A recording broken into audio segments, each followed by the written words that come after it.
Hey, what's up guys? I know it's been a while, and no, if you're wondering, I obviously did not get ravaged by a pack of hungry wolverines. Although, that might have been a better choice than what movie I'm about to review. X-Men Apocalypse, or as I like to call it, Mutant People's Number 7, or something related. And my dog doesn't like me talking very excitedly, I guess. Probably because she knows how good the movie actually was.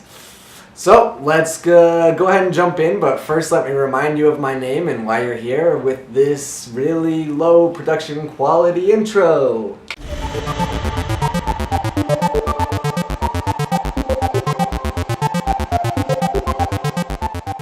Alright, so I'm about to say something that might surprise some of you if you know how I felt about the last movie in the X-Men series.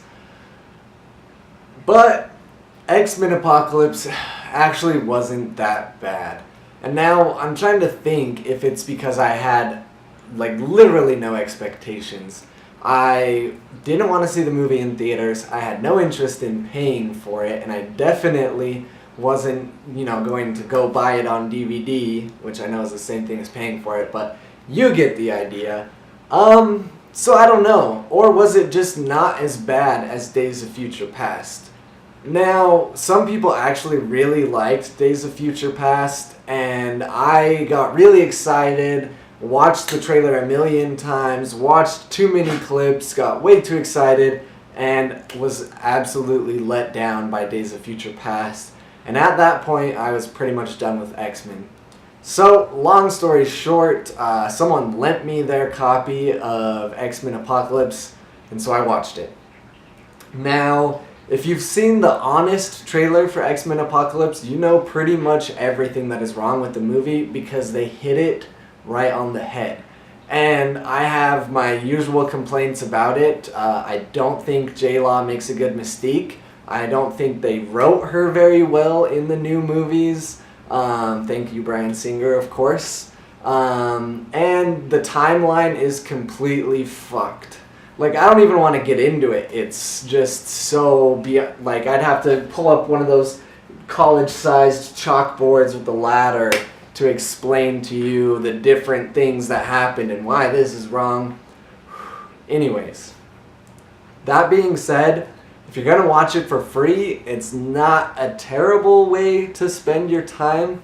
And I feel like if you liked Days of Future Past, that you might tolerate X-Men Apocalypse. Of course, Apocalypse himself was not that amazing. His design wasn't that great. And he didn't use his powers to the fullest extent. But like I said, if you're going to watch it for free, then be my guest.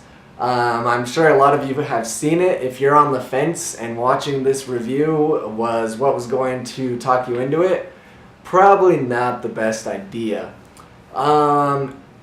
So the best things I could say about it on the good end were that Magneto is still awesome. Psylocke was actually pretty well done, so good job Olivia Munn on that.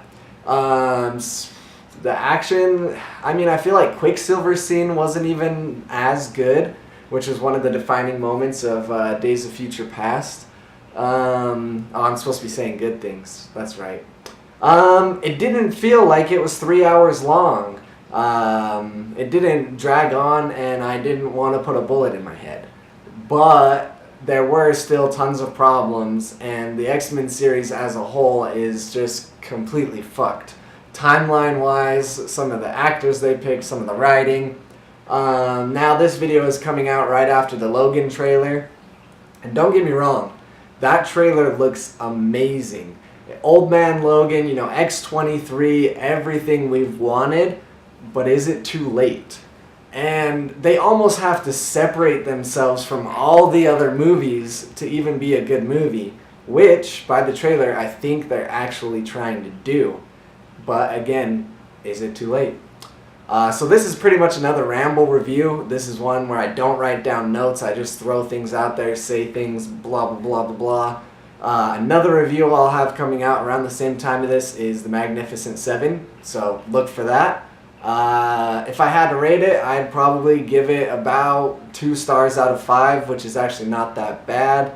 But I think I'm just numb and desensitized to the X-Men franchise right now, and so it didn't affect me terribly one way or the other. So, thanks and have a good night.